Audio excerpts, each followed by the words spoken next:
ഓ,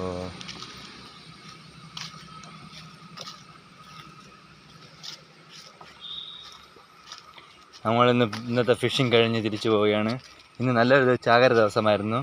ഇന്ന് ഒരു ബ്രാല്, ഒരു ചേറ്, ഒരു അടിപൊളി സിലോപ്പി ഏകദേശം ഒരു 400 ഗ്രാം അടുപ്പിച്ച് വരും. 2 നല്ല സൈസുള്ള ഒരു ബ്രാല് കിട്ടി. ഒരു ബ്രാല് സ്റ്റിക്കിലാണ് കിട്ടിയത്.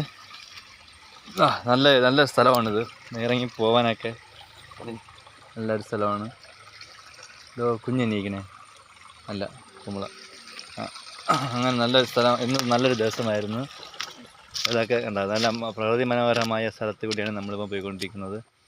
അപ്പോൾ ഇന്നത്തെ ഫിഷിങ് നമുക്ക് വെളുപ്പിനെ വന്നതുകൊണ്ട് വെട്ടം ഇവിടെ കുറവാണ്. അതുകൊണ്ടാണ് ഇന്നത്തെ ഫിഷിങ് നമുക്ക് മീൻ പിടിച്ചതൊന്നും വീഡിയോയിടാൻ പറ്റാത്തത്. എന്തായാലും അടുത്ത വീഡിയോയിൽ നമുക്ക് കാണാം. ഓക്കെ.